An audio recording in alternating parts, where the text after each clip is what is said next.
Nossa vida mudou totalmente, nos destabilizou, né? A nossa origem, os grandes empreendimentos dentro de Barcarena, não só do Quilombo Sítio São João, mas assim como de todos os outros povos ribeirinhos tradicionais e os outros territórios quilombola.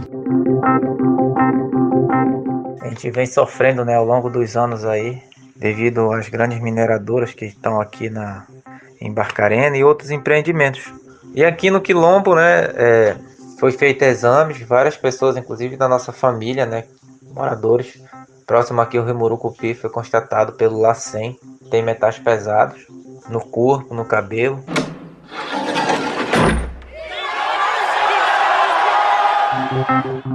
Começa agora o episódio especial Ocupação da Amazônia pelo Mercado, Barcarena e os impactos socioambientais da mineração. Uma parceria do Guilhotina, o podcast do Le Monde Diplomatique Brasil, com a organização Terra de Direitos. Eu sou Bianca Pio e estou aqui com Luiz Brasilino. Oi, gente, tudo bem? Neste episódio, vamos falar sobre os impactos socioambientais da atuação de duas grandes empresas de mineração, a Hidroalunorte e a Imeris Capim, em Barcarena, no nordeste do Pará. A mineradora que provocou o vazamento de material tóxico em águas de uma cidade do Pará admitiu que tinha um duto irregular.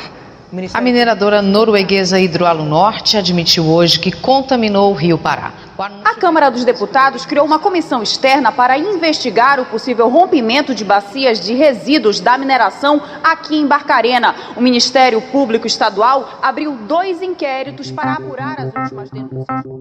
As empresas são acusadas de cometer crimes ambientais relacionados ao despejo de rejeitos tóxicos em rios e igarapés, impactando diretamente a saúde da população tradicional da região. O caso é mais um exemplo de racismo ambiental. Racismo ambiental é um termo utilizado para descrever a injustiça ambiental em contexto racializado. Refere-se a como comunidades de minorias étnicas são sistematicamente submetidas a situações de degradação ambiental. O termo foi cunhado por Benjamin Franklin Chaves Jr., uma liderança negra pelos direitos civis nos Estados Unidos. O conceito surgiu a partir de suas investigações e pesquisas entre a relação de resíduos tóxicos e a população negra norte-americana.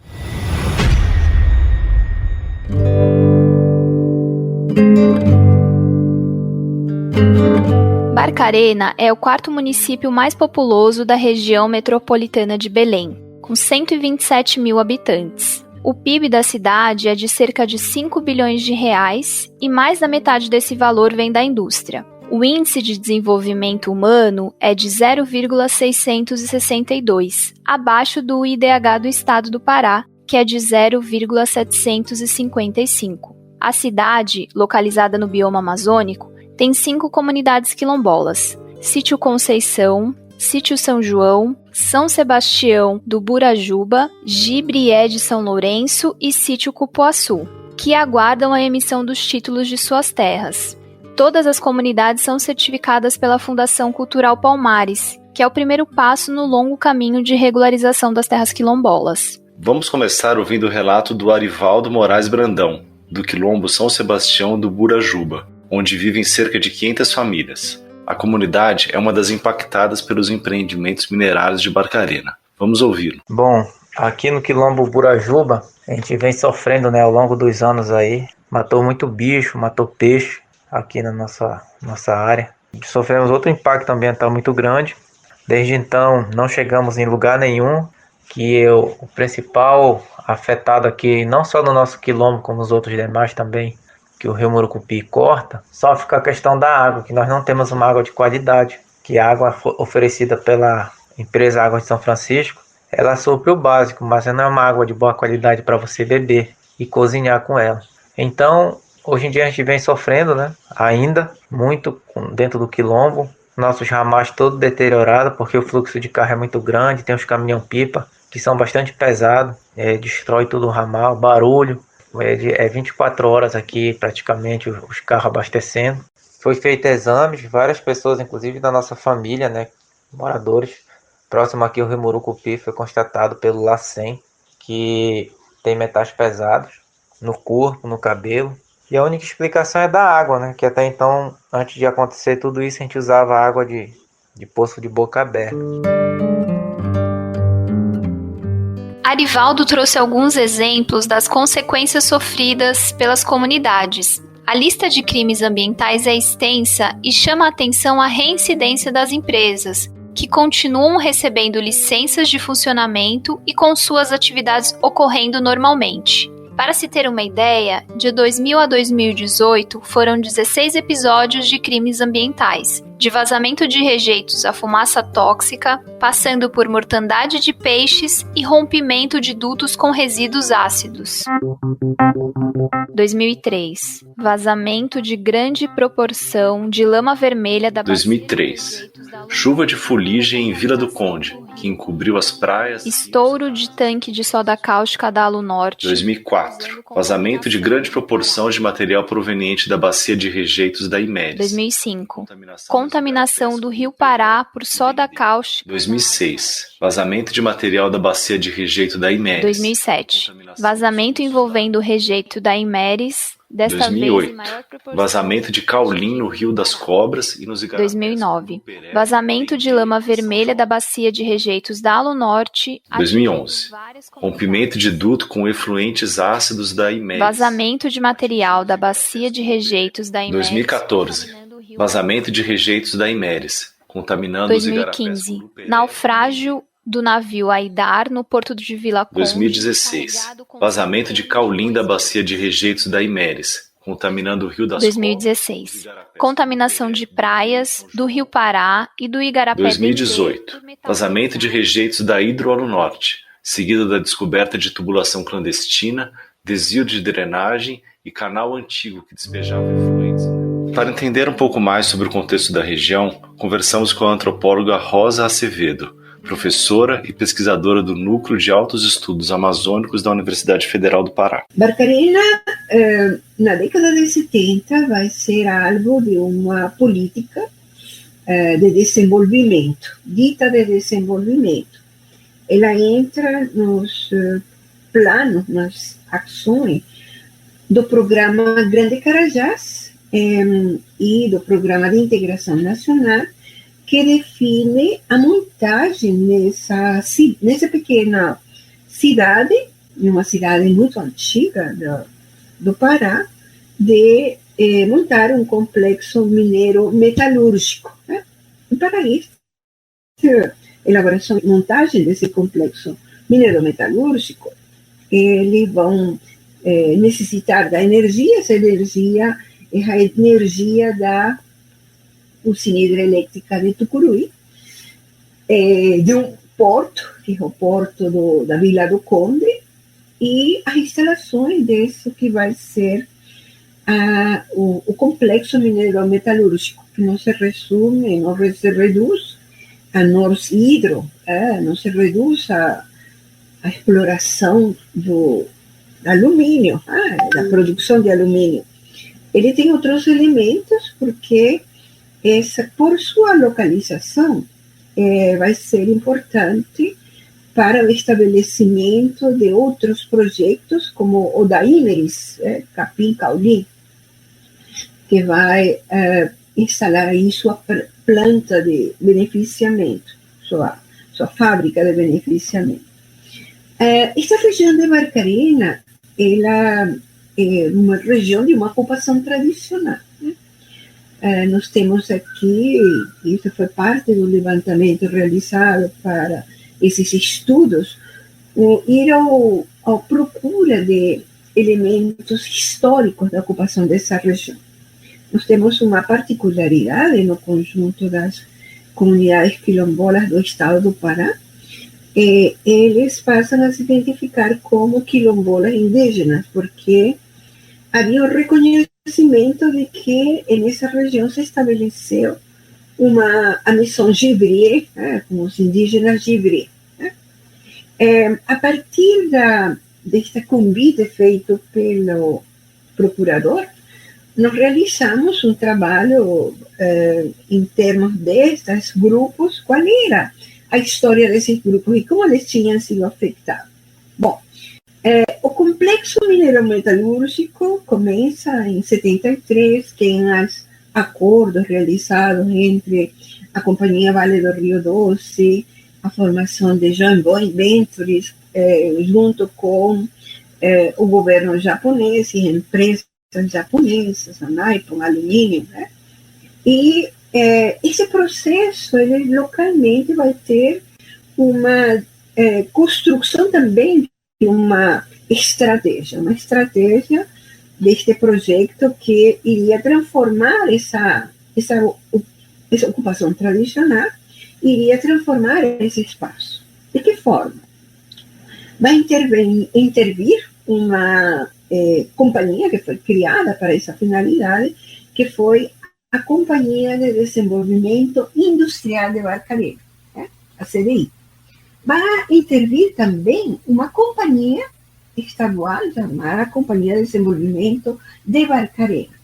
E estas empresas, estas duas companhias, elas se coadunam para realizar aquilo que vai ser a retirada dos ocupantes tradicionais das suas áreas e os deslocamentos para áreas que foram estabelecidas dentro de um planejamento.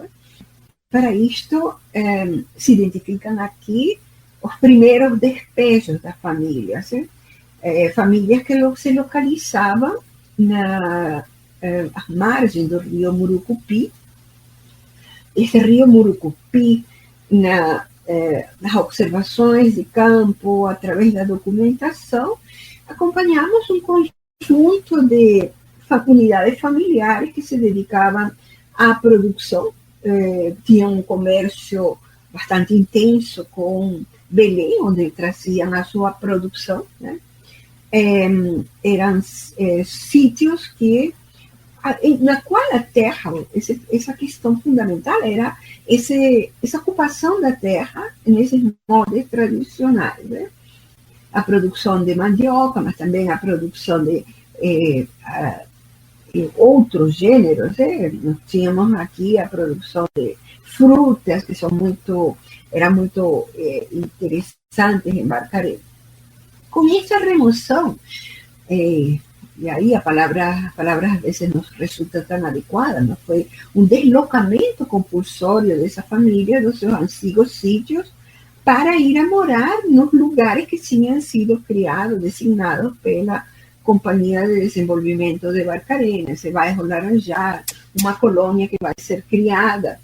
E estas famílias vão ser transferidas, não há pagamento de indenizações a estas famílias. Estes projetos industriais, eles se instalam com o mínimo de segurança em relação aos recursos naturais, aos recursos hídricos, e muito menos atenção em relação aos povos e comunidades tradicionais de Barcarena.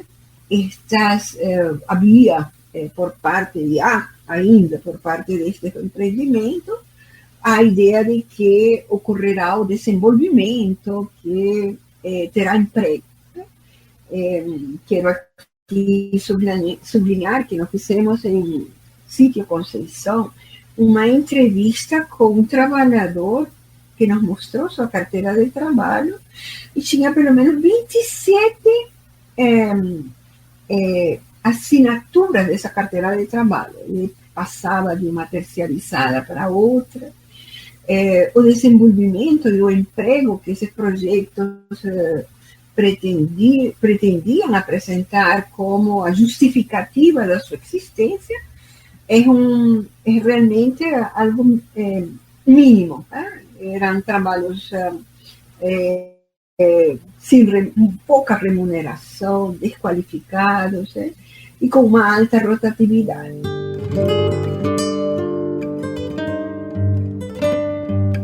Como a professora Rosa explicou, em Barcarena se instalou o complexo industrial da Alunorte, fruto de um acordo entre os governos brasileiro e japonês. O empreendimento é dedicado ao beneficiamento da bauxita, principal mineral para a produção de alumínio.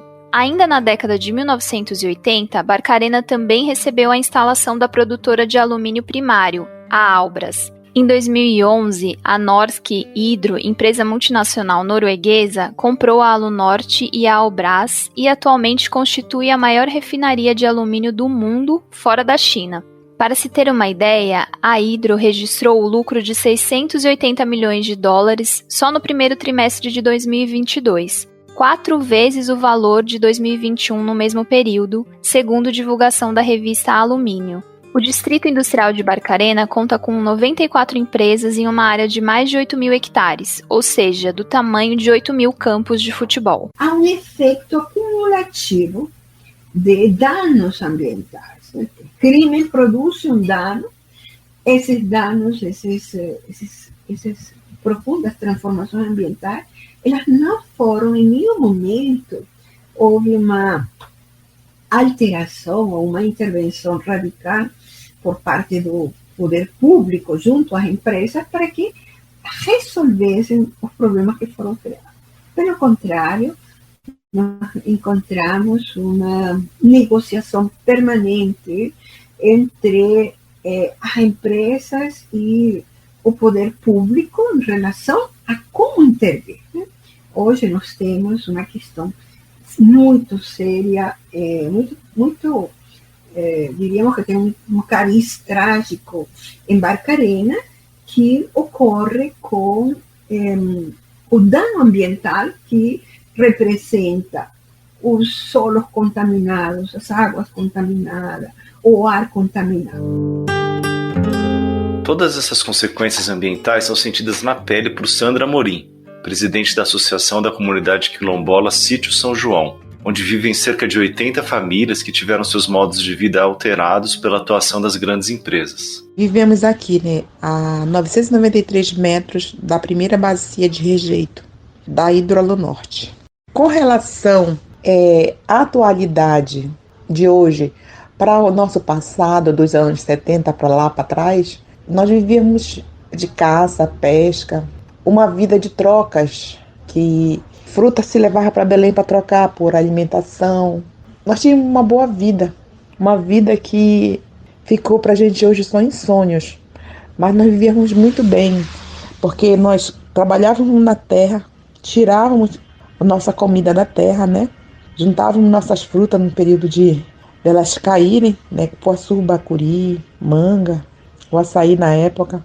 Não dizendo que hoje isso não exista, mas antes dos grandes empreendimentos, nós tínhamos isso em abundância.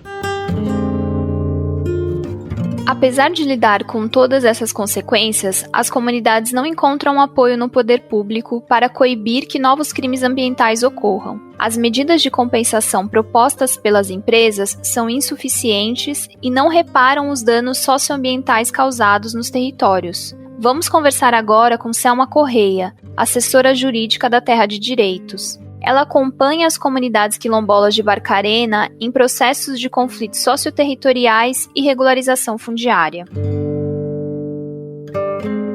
Selma, bem-vinda ao nosso episódio especial. Muito obrigada, é uma honra poder participar desse episódio. Maravilha. E, Selma, a gente gostaria de começar perguntando sobre quais são os principais impactos das atividades de mineração em Barcarena para as comunidades quilombolas. Bem, os impactos das comunidades quilombolas de Barcarena, que fica no estado do Pará, são inúmeros.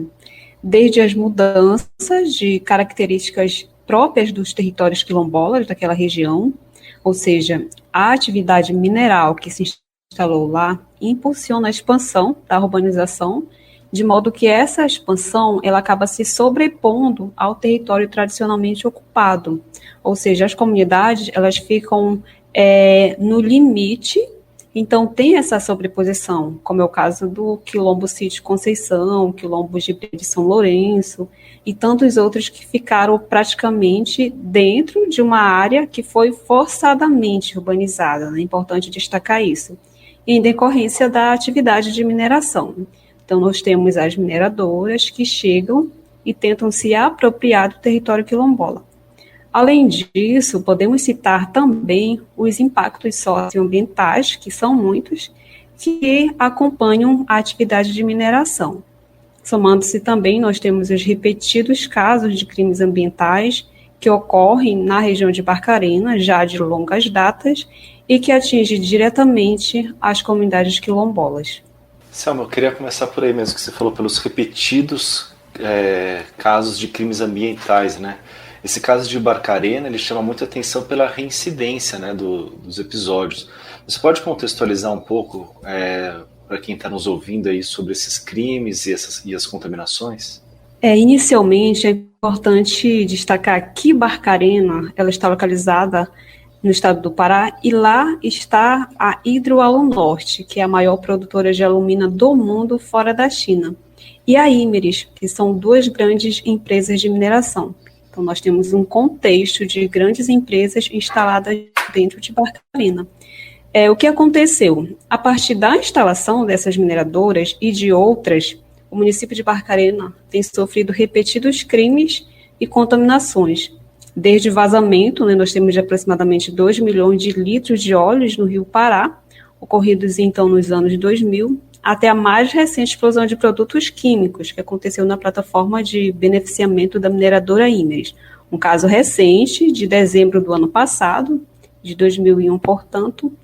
E então, o histórico desses crimes naquela região são muito graves. Nós destacamos aqui o vazamento de rejeitos da Alunorte, que aconteceu em 2003, que resultou na contaminação do rio Murucupi. No mesmo ano, nós tivemos também a chuva de fuligem, que encobriu o porto de Vila de Conde, que é um dos maiores do estado, e o estouro do tanque de soda cáustica. Tudo isso no mesmo ano, 2003. E, seguidamente, em 2004, nós tivemos aí o vazamento de grande proporção de rejeitos da bacia da Imerys, ou seja, uma sequência de vazamentos, uma sequência de desastres, de crimes ambientais, contaminações. E nós temos também aí em 2018 um dos casos que ganhou grande repercussão, que foi o vazamento de rejeitos da Hidroalunorte. E que, claro, houve então, além desses vazamentos, o descobrimento de tubulações clandestinas, o despejo de afluentes do Rio Pará, da mineração, né? Então, a gente percebe que não existe nenhuma política pública que garanta o acompanhamento adequado das famílias que são afetadas. Pelo contrário, o que a gente vê é que as famílias têm sofrido com falta de água potável, falta de atendimento médico, pois muitos tiveram contatos, né, com produtos nocivos, falta de esclarecimento pelo poder público. E, em 2001, por exemplo, o Estado do Pará concedeu nova licença de operação para a Hidro, sob justificativa de que a empresa cumpriu as normas de ajustamento da gestão de resíduos sólidos. Então, isso a gente percebe que a postura do poder público tem sido desfavorável às comunidades quilombolas, né? Selma, a gente tem visto que o poder público tem falhado, né, em prevenir esses crimes ambientais e, pior, tem, como você disse, liberado novas licenças aí para empresas de mineração continuarem atuando. Na tua opinião, a legislação que está em vigor, ela dá conta de evitar que esses crimes ocorram e que os culpados sejam punidos, ou seria necessário um novo marco legal?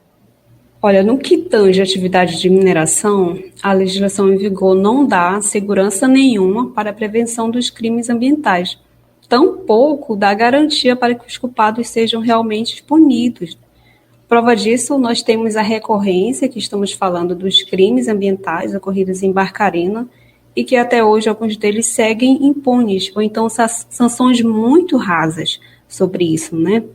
E soma-se também a isso a flexibilidade com qual a legislação é alterada em favor das mineradoras, né? Nós tivemos, então, alterações significativas no Código de Mineração e que essas alterações favorecem, abrem brechas para legalizar a mineração dentro dos territórios, e a gente percebe que a legislação realmente não dá a segurança jurídica necessária para essas comunidades. E vejo, sim, que é necessário e urgente que tenhamos, então, um novo marco legal sobre essa temática da mineração. E um marco legal que considere os impactos causados nas comunidades tradicionais, né? Que imponha sanções mais rígidas para os culpados por crimes ambientais, que também garanta medidas de compensação proporcional aos danos causados. E que também coloca em salvaguarda os territórios tradicionalmente ocupados dessa ação predatória, violadora da mineração dentro dos territórios quilombolas. Selma, justamente eu ia trazer uma questão, porque agora está em pauta o projeto de lei que libera a mineração em terras indígenas, né? E a gente vê que para comunidades quilombolas isso já é uma realidade, infelizmente. Então eu queria te perguntar primeiro o que diz a lei, né, no caso de territórios quilombolas, e saber se essas comunidades elas estão protegidas ou não. Certo. Existem muitas brechas legislativas que têm buscado legitimar a atividade minerária em território tradicional e deslegitimar a presença milenar dos povos e comunidades tradicionais nesses territórios. No entanto, o artigo 68 dos Atos das Disposições Constitucionais Transitórias, o ADCT, garante aos remanescentes das comunidades dos quilombos o reconhecimento da propriedade definitiva do seu território. Então, o Estado deve emitir-lhe os títulos. Então, dessa forma, entendemos que o território quilombola está resguardado de qualquer exploração predatória. Além disso, é importante destacar que a própria Convenção 69 da OIT, no artigo 15, ela já prevê que as comunidades remanescentes de quilombos, mesmo que dentro desses territórios tenham algum tipo de produto, como é o caso do minério, que se encontrem dentro do subsolo, as comunidades que vão ser afetadas precisam ser consultadas. As comunidades precisam ter essa consulta, porque elas serão as mais prejudicadas. Então, a gente percebe que, apesar de termos a legislação na Constituição Federal, uma legislação internacional ratificada pelo Brasil, a consulta livre, prévia e informada ainda é violada e acontece, então, o ingresso dessas mineradoras dentro dos territórios quilombolas. Selma, alguns dos crimes que a gente está falando aqui tiveram ações protocoladas pelo Ministério Público Federal e também pelo Ministério Público do Pará, né? Como é que se dão essas ações? Eu queria saber também de você se nesses casos cabem medidas de compensação às comunidades. Realmente, o Ministério Público Federal, o Ministério Público Estadual e também, acrescento, a Defensoria Pública do Estado do Pará, têm atuado fortemente no combate a essas violações de direitos, né? Principalmente nos casos de vazamento de rejeitos. Então, inúmeras ações foram propostas nesses órgãos no judiciário, na tentativa de responsabilizar os culpados pelos crimes e contaminações ambientais decorrentes da mineração. Temos, como exemplo, a ação civil pública, que foi ajuizada pelo Ministério Público Federal em conjunto com o Ministério Público Estadual, que estabeleceu o termo de ajustamento de conduta, conhecida como TAC. E é importante destacar que essas ações, a ação civil pública, é um instrumento processual instituído pela Lei 7.347 de 85 e é utilizada para responsabilizar os réus por danos morais e materiais ocasionados a bens e direitos coletivos, estejam eles previstos ou não em lei. Nesse contexto, essas ações originam-se com a apuração dos fatos, com denúncias, estabelecido também o inquérito civil, e a partir daí nós temos então a criação de uma força-tarefa que começa a realizar os trâmites de acompanhamento desses casos de crimes ambientais e contaminações, né? E a partir de então chega-se à conclusão da necessidade de ser ajuizada uma ação civil pública para que as comunidades possam, de alguma forma, ser resguardadas no judiciário, né? E a gente vê que nesses casos de violações, cabe medidas de compensação às comunidades. Mas o que acontece? Essas medidas de compensação, ela tem esbarrado na morosidade do judiciário, nas brechas legislativas e nas rasas sanções. Isso tem dificultado o acesso das comunidades a essas medidas de compensações. Ou seja, o crime acontece, busca-se culpados, nós temos aí vários fatores que acabam sendo um obstáculo para essas comunidades acessarem as medidas de compensação. As comunidades que já tiveram seus territórios totalmente modificados por essa atividade e esbarram ainda na morosidade do judiciário, um judiciário também que não tem dado abertura para que essas comunidades acessem o direito às medidas de compensação, mas a judicialização tem sido uma alternativa para assegurar que essas medidas possam, de alguma forma, ocorrer. Muito ainda precisa se avançar nesse sentido, mas é importante que essas ações possam ser ajuizadas, que de alguma forma consigamos construir um precedente que assegure de uma forma mais concreta as medidas de compensações pelas comunidades que são afetadas.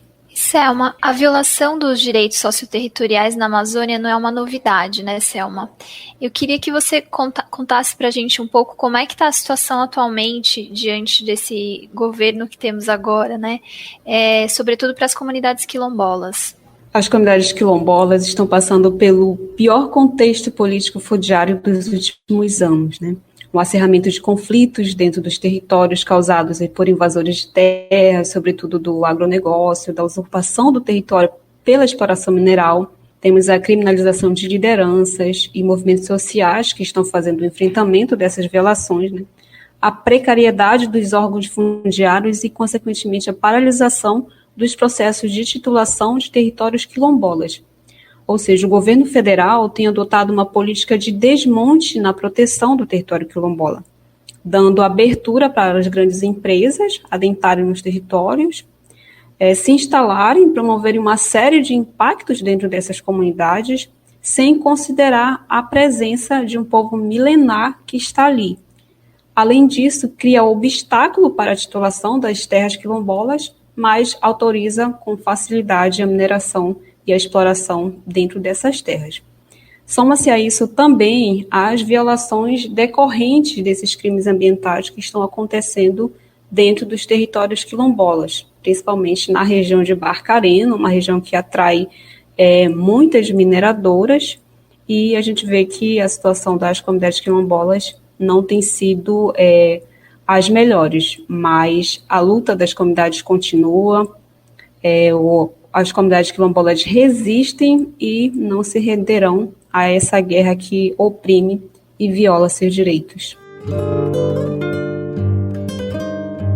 Uma das organizações que apoiam essa resistência que Selma menciona é a Coordenação das Associações das Comunidades Remanescentes de Quilombos do Pará, a Malungo. A palavra Malungo, de origem africana, significa companheiro e expressa essa luta coletiva por direitos e reconhecimento social dos quilombolas. Nós conversamos com Aurélio Borges, coordenador administrativo da organização. Com relação às comunidades de Barcarena, Barcarena tem 5 comunidades quilombolas. Das 5 comunidades quilombolas em Barcarena, as 5 a gente tem contato direto, a gente trabalha com essas comunidades, conhecemos as lideranças participam de atividades, de eventos no qual nós promovemos. Temos processos dessas comunidades que tramitam na justiça, onde também a Malungo acompanha através de assessoria jurídica, tanto da própria organização Malungo, quanto de outra entidade parceira, que é a Terra de Direitos, que também tem um convênio com a Malungo, um termo de cooperação técnica, onde a gente também presta assessoria jurídica para essas comunidades quilombolas no estado do Pará. Das 5 comunidades em Barcarena, todas elas estão ali na Vila dos Cabanos, onde cresceu um grande polo industrial, onde também tem grandes indústrias, construções, onde a prefeitura também recentemente tirou uma área que pertence ao território quilombola para fazer área de preservação ambiental. Tem uma outra área também dentro de território quilombola que foi cercado pelo quartel da Polícia Militar no município, onde a história da comunidade ficou prejudicada, tendo em vista que, segundo a informação dos moradores, ali se encontram algumas relíquias enterradas desses territórios quilombola de Barcarena. Então, a gente também tem atuação, não é muito fácil a questão das comunidades de Barcarena, porque são comunidades quilombola, onde nós temos um trabalho bem específico com comunidades quilombola rurais, comunidades negras, que hoje são comunidades quilombola, elas são praticamente todas em área rural. e Barcarena especificamente é em área urbana. Então, por isso a gente tem muita dificuldade. Porém, as comunidades de Barcarena, da Vila do Cabana, elas não são comunidades que eram urbanas sempre. A urbanização que chegou até elas. As comunidades eram comunidades rurais e com a expansão no município, acabou expandindo e chegando até essas comunidades de Barcarena. Então, hoje, aqui no estado do Pará, nós temos em torno de 7 comunidades quilombolas que estão em áreas urbanas. E a gente tem maior dificuldade pela vivência e experiência que a gente tem mais voltado para trabalhar as comunidades rurais. Mas não significa que essas comunidades não estejam dentro do raio de atuação do movimento quilombola do estado do Pará e do Brasil. Pelo contrário, são comunidades onde a gente pleiteia também que elas sejam regulamentadas, que elas sejam tituladas, tendo em vista que o Estado atropelou o processo de organização dessas comunidades. Barcarena, a gente acredita que dentro do âmbito jurídico de legalização, de regularização de territórios quilombola,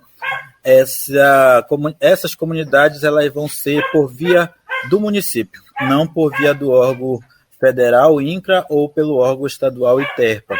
Acreditamos que essas comunidades elas vão ser por um outro viés. E nesse outro viés, a gente já tem jurisprudência, como, por exemplo, comunidade quilombola no Baixo Amazonas, mais especificamente em Santarém.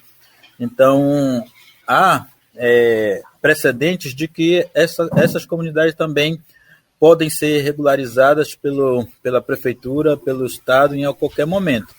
E isso precisa ser um trabalho, eu entendo que é um trabalho conjunto dos órgãos fundiários do Estado, tanto ITERPA, quanto INCRA, quanto Prefeitura, e também até talvez a SPU. SPU? A SPU é a Secretaria de Patrimônio Público da União. Esse órgão ele trabalha mais as comunidades que têm processo em áreas ribeirinhas. Então, como são áreas de marinha, então a SPU seria a competência para pleitear a área e, depois de pleiteado, ela passar para o órgão expedidor de título para fazer a emissão. Então, primeiro ela recolhe, recada, e depois ela transfere. Tanto a SPU quanto os outros órgãos, eles também podem fazer isso, porque as terras, geralmente, elas estão ocupadas não só pelos quilombolas, tem terceiros ocupando essas áreas. Então, se eles não comprovam, através de títulos, que a propriedade é deles, então ali tem um interesse coletivo, e esse interesse coletivo ele sobressai ao interesse individual. Aurélio, e como é que está? Você falou um pouco, mas como é que está a situação fundiária aí dessas comunidades de Barcarena em relação ao INCRA, o ITERPA, né, Instituto de Terras do Pará, a Fundação Palmares? Perfeito. A Fundação Cultural Palmares ela não titula, né? O único título expedido, né, pela Fundação Cultural Palmares foi no início da fundação dessa instituição. Entendia-se que talvez eles tivessem a competência de titular, mas hoje não. A competência é na esfera federal totalmente do INCRA e na estadual do ITERPA. E a gente tem hoje no estado do Pará apenas um título pela Fundação Cultural. E a Fundação Cultural Palmares, ela apenas hoje certifica as comunidades quilombolas. E as comunidades de Barcarena são todas certificadas pela própria Fundação Cultural Palmares. Com relação ao processo, a sua pergunta ela é muito pertinente, porque foi aberto procedimento dessas comunidades no órgão federal, no INCRA. E o INCRA julga que não é competente da área. Então, por isso que a gente está falando que talvez a competência não seja nem de INCRA, nem de ITERPA, seja de prefeitura, tendo em vista que hoje existe a expansão lá no município e as comunidades ficaram dentro dessa área de expansão do município. Então, tem áreas que são do território quilombola que estão dentro, inclusive, de empreendimentos da prefeitura, como, por exemplo, a área que eu falei de reserva que a prefeitura cercou praticamente todo o território quilombola para dizer que aquela área é dela. E esse processo ele chega na justiça. A comunidade tem feito várias incisões, vários questionamentos, o próprio Ministério Público Federal, mas até então a prefeitura continua com um muro da área preservada, que eles dizem que é da prefeitura, quando a comunidade entende que é todo um território quilombola. Ora, eu queria te perguntar sobre a certificação, o que ela representa, assim, qual que é a importância dela para as comunidades, de ter essa certificação da Fundação Palmares? Perfeito. Para nós, quilombola, os órgãos de Estado, eles não tutelam nós quilombola e nem as nossas organizações. Porém, para acessar a política pública do governo federal, tanto a questão fundiária quanto políticas sociais de vários âmbitos, inclusive habitacional, o Estado ele só aceita os procedimentos, os protocolos, através dessa certificação. Então, para o Estado brasileiro, ele só reconhece as comunidades quilombolas depois que ela é certificada. Quanto que para nós, do movimento negro quilombola do Brasil e do Estado do Pará, para nós não. Basta a comunidade se autodefinir como comunidade quilombola, que para nós ela é uma comunidade quilombola, a gente já começa a trabalhar desde então com essas comunidades. Então, para nós, o reconhecimento do Estado quanto comunidade quilombola não é tão importante quanto a primeira ata que as comunidades fazem de autoidentificação como quilombola. Para nós, esse é o principal fundamento da comunidade quando ela diz que se reconhece como quilombola. Para nós é mais irmãos quilombola que estão entrando na luta, é mais pessoas que se auto-reconhecem como pessoas negras, como as pessoas de sua origem, de sua identidade, dessa trajetória histórica, né, que foi deixada aí pelos nossos antepassados. Então, para nós, esse é o maior documento feito pelas comunidades, quando eles se assumem como tal, não quando o Estado reconhece através de um papel. Perfeito, Aurélio. Agora que você explicou para a gente essa questão fundiária, eu queria te perguntar um pouco como é que essas comunidades de Barcarena têm sobrevivido, né? Porque você falou que a expansão urbana chegou na comunidade e tem pressionado, né, para além desse polo industrial, da mineração. Mas como é que elas têm feito para geração de renda, para conseguir ter manutenção dos modos de vida? Você podia contar um pouco para a gente? Não sei se elas têm espaço, né, nas áreas para conseguir plantar, enfim. Então, hoje ainda algumas comunidades conseguem manter ainda preservado a questão das suas práticas da agricultura familiar. Alguma dessas comunidades, algumas famílias ainda possuem terreno, né, mesmo pequeno, mas consegue ainda cultivar o seu retiro, a sua roça, sua produção. Mas na maioria delas também, a maioria hoje trabalha nesses grandes polos industriais. Muitos são servidores dessas grandes empresas, dessas grandes multinacionais. Então, hoje, as comunidades de Barcarena têm muito também a influência da mão de obra, do capital, dos empresários locais. Poucas delas conseguem desenvolver a prática agrícola como foi deixado para eles. Tem comunidade que, na verdade, está no bairro mesmo, está cercada por empreendimento, por condomínios, por moradias. Infelizmente, foi um processo também negado para essas comunidades de Barcarena a informação. Então, no início, quando as comunidades foram sediadas com essa proposta de que as empresas trariam muitos empregos, milhões de empregos e tal, muitas dessas comunidades, muitas das lideranças até deixaram que pessoas fizessem casa dentro da área.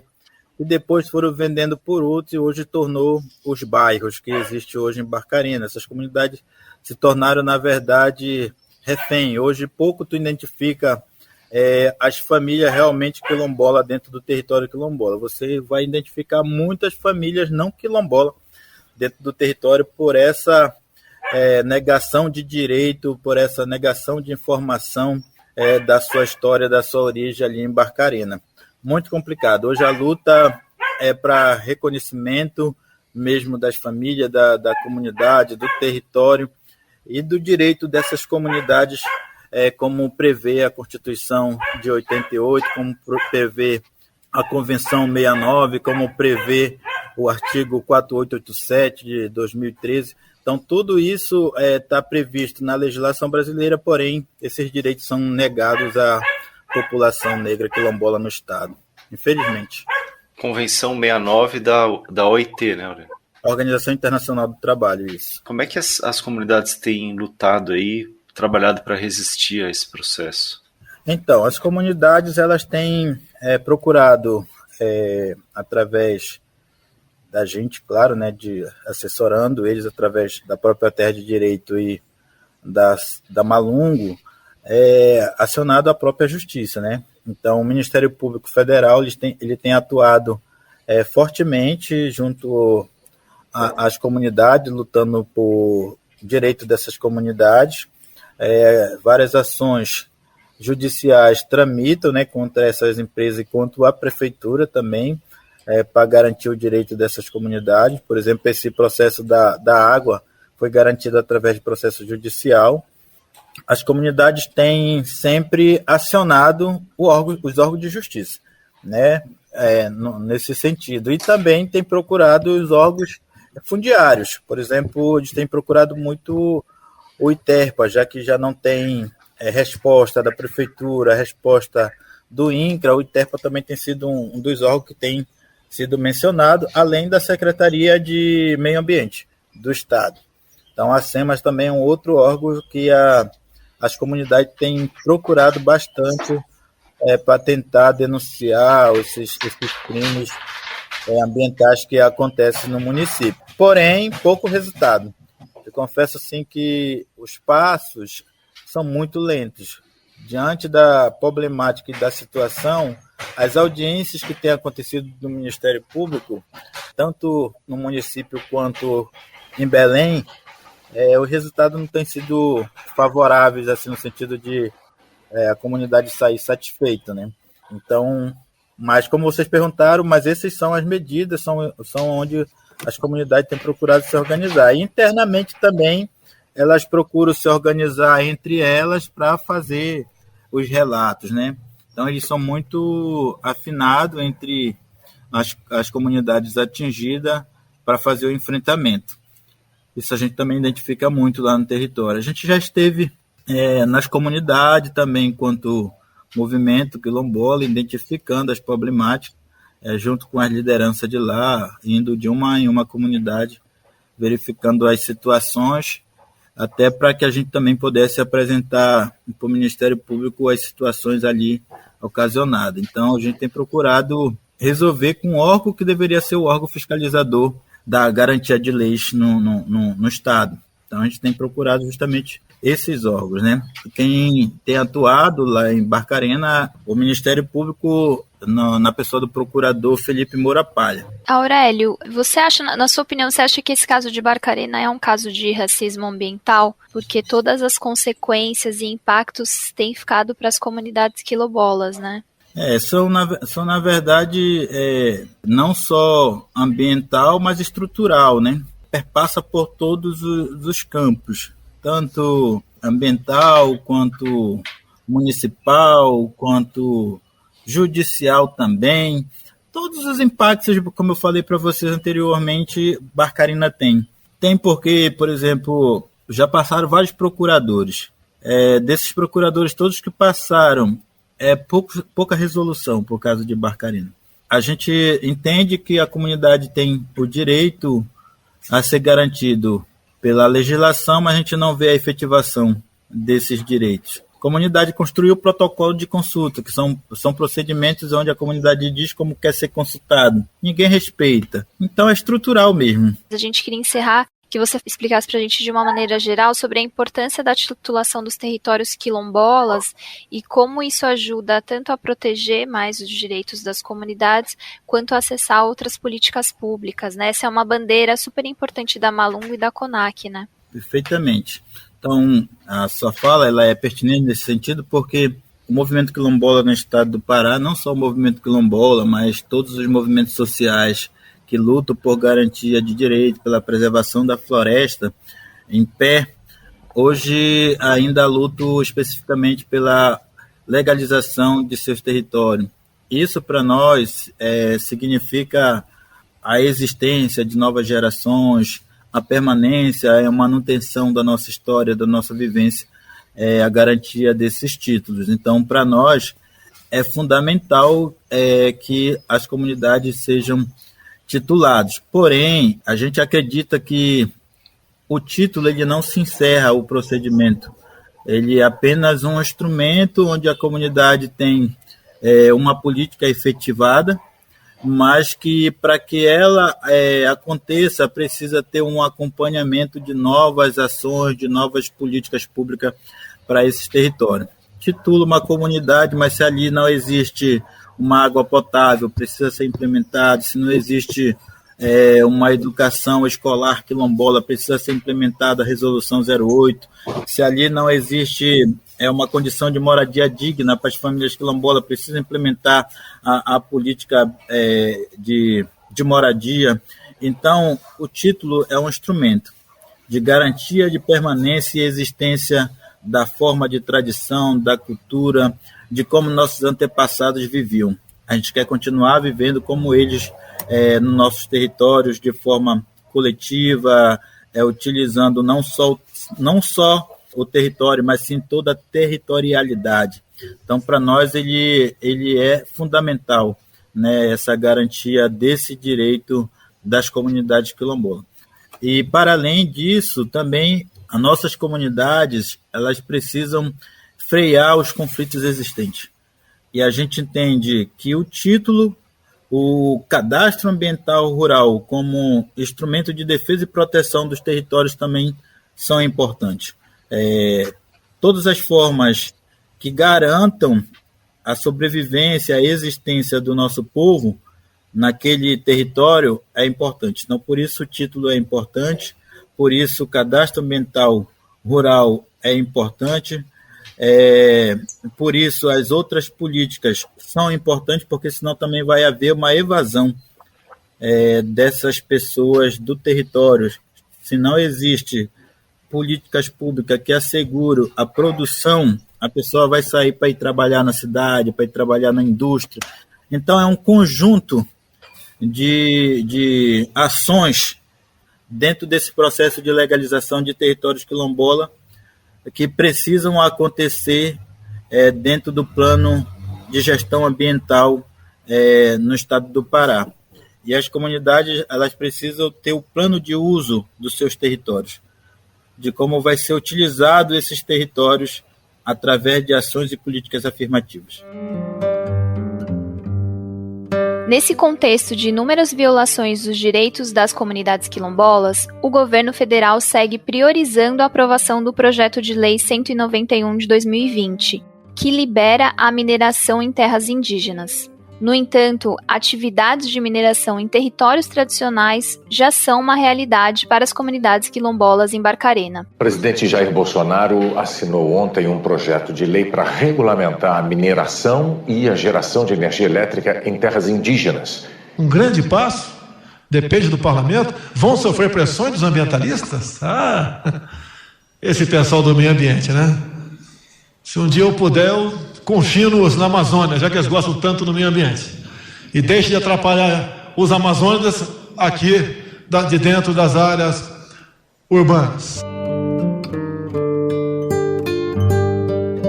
Encerramos este episódio especial, Ocupação da Amazônia pelo Mercado, Barcarena e os impactos socioambientais da mineração, reforçando que as e os quilombolas seguem se organizando, resistindo e lutando para terem seus direitos assegurados. Para saber mais sobre as violações de direitos das comunidades e povos tradicionais no Pará, acesse terradedireitos.org.br.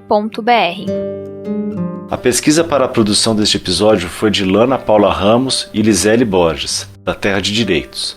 A produção, o roteiro e a apresentação foram minhas, Luiz Brasilino, e da Bianca Pio. A edição da Beatriz Pasqualino e a sonorização do André Paroche, pela Rádio Tertúlia. Neste episódio, você ouviu áudios da TV Brasil, SBT Pará, TV Globo e Jovem Pan.